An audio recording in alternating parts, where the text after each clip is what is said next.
Hi everyone, my name is Edoardo Gualandri. I'm part of the Wharton Retail Club at Penn. I became president last semester, and so I'll just tell you a little bit more about my story with the club. So I've been fascinated by the fashion world since a young age. I always admired the great fashion houses' pervasiveness in popular culture and ability to continuously innovate year after year. Over time, my interest zoned in onto not only how these companies shaped our culture, but also how they had the ability to capture the zeitgeist of the time of global businesses with global reach and infinitely complex supply chain, especially in times like these. Therefore, as I applied to Warren, I knew that this was going to be an area that I wanted to understand at a deeper level, both in college and beyond. At the beginning of the pandemic, I decided that I wanted to see this in practice, even on a very small and micro scale. I really wanted to see what it took to build a fashion business and put in action the principles that I'd come to learn in my research about the industry. With a talented designer and friend, I decided to found Again, a brand that aims to capture the social context of Gen Z over the culture of the pandemic. We've sold out our first collection and are preparing our second, which is a definite step up in complexity and sophistication, which is to be released summer of 2022.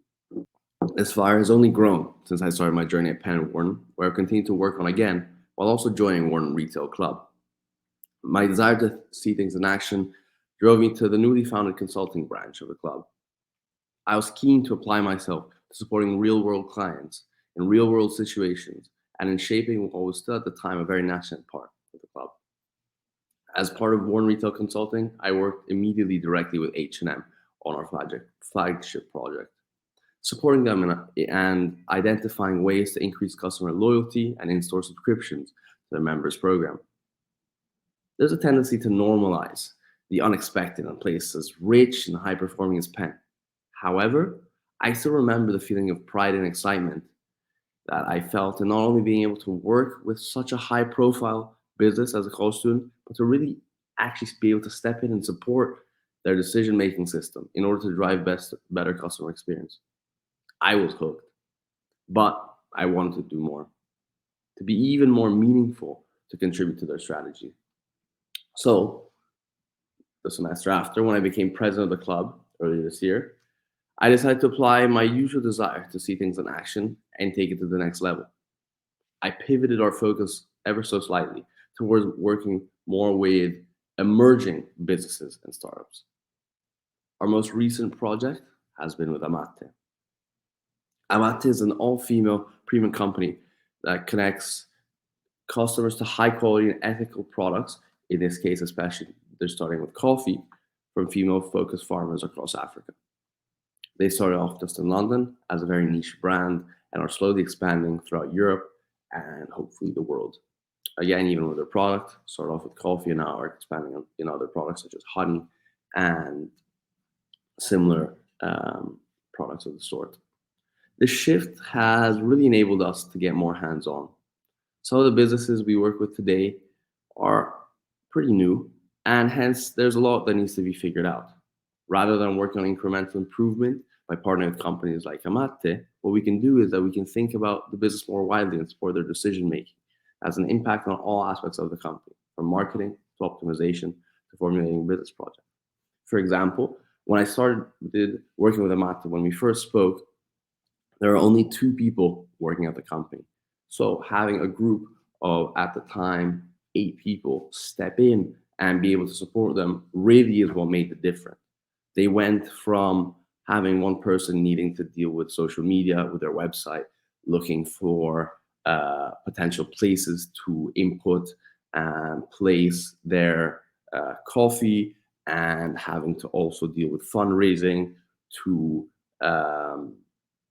even just understanding and showing how they can share their company values best, to having us be able to take care of some of the issues such as social media and websites I talked about before, to allow the founder to work on fundraising and work on the things that are really necessary to actually keep the business alive.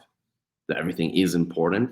I think giving other people the ability to work with the content really hands on was a really win-win situation on both sides. Also, we're very close to their target demographic, so creating content for them was pretty natural. Um, it was easier for us because we knew the content that we wanted to create, and it was easier for them because instead of having to just approve everything and keep having to work on ourselves and outsource every single part of it, they could sort of stay a little more detached and wait for us to deliver some of the deliverables. So throughout these projects, I think we've really managed to understand our partners from the inside and work alongside them as colleagues, as I was explaining. So as I had hoped from the beginning, when granted the right level of trust, when retail consulting has responded in style, we reformulated their social media strategy, we optimized our website, as I said, and really amplified their collaborations in an effort to get the brand in more hospitality businesses and stores. I think these two projects that Wharton Retail started with really show the two sides of the club, especially the consulting branch. And though both equally great, the two different types of powers they may have. The young generation supporting big brands such as H&M has an impact because despite them being such a big brand and, in the end, mostly them doing us a favor, by allowing us to work with them and with such a big name, having our generation work with them allows them to actually get on hands-on research to see how things should and we want them to get done. We're a very valuable generation, and this has been explored time and time again because we're different, because we've grown up with social media.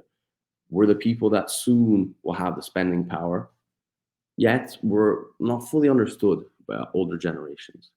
Hence, why allowing us to work directly with companies is such a powerful tool, both for us to learn and for them to learn about us, but also see um, what the new generation likes and what the new generation needs from these companies.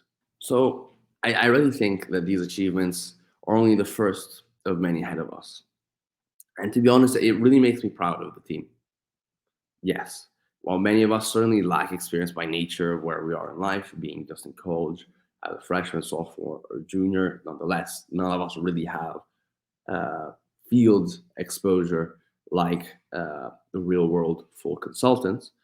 Through Wharton Retail Consulting, I've come to cherish what we are capable of as a group of students, and even more broadly, as I'm talking about, as a generation. I really have a lot of admiration for my peers, for their determination, inventiveness, and out of the box thinking that they always show in and day out. And I think its values reflected in the impact that we have for our clients. Some of the most satisfying feelings is us being able to present our deliverables and seeing the smile that comes on our clients' faces, seeing the appreciation that comes from them understanding, wow, we gave them a chance and they actually took it. And to me, it's crazy, as a 19-year-old and having my peers of similar ages, us being able to support and make real changes to a business, seeing posts that we have planned on a PowerPoint presentation being shown on Instagram, seeing the changes that we've made to optimize our website actually be put in place, seeing the ways we wrote values being put, seeing the projects and places where we recommended changes actually happen is one of the best feelings, I think, because it means that the belief that they had in us was paid off. And so I think that overall, through this experience, I've learned to balance humbleness with a healthy dose of boldness. When people are granted the opportunity to punch above their weight and given these tools to succeed, amazing things can happen, as we've shown. I think I can't wait for the future. Wharton Retail Club, when I joined, was only about 4 people, the consulting branch of it. There, then expanded to 6, 8, and now we're reaching 20. I think what this means is we can start separating into various groups and start supporting more clients at once. We can move from barely being able to help clients because of finals and other things all together as a team to actually create the infrastructure to support multiple clients, to also give the students the freedom of within the retail space choosing the different types of clients they like. Giving us this opportunity has also allowed me to sometimes step back, and instead of just being the hands-on president, is understanding what do these or what opportunities do my peers want and the rest of the team want, and then all together reach out, because at the end I don't think I deserve to do a client that I like more than anyone else. And so I think also working through these clients has bonded us in a way of being able to explore the different types of retail together and seeing the differences between fashion and coffee, between startups and big businesses, to see, firstly, where we all find our interests, and secondly, where as a club we feel like we can really help and hone in to reformulate business projects and really step in and make a difference wherever is necessary. Thankfully, being at Penn, we have all the resources in the world. Needing to host an event, we have the experience of that and the capability to do that. We need to do some design. Not only are students extremely talented within the club, we have a design school that we can reach out to and make sure we get a proper design. Need some help coding a website. Thankfully, we have great programs at Penn and very smart students to help us work through those. And so I think working with this community has allowed Wharton Retail Consulting to really shine through. Overall, I think I'd say that I'm just excited for the next chapters ahead of us and see what we can do, because the future never really stops. The possibilities are endless.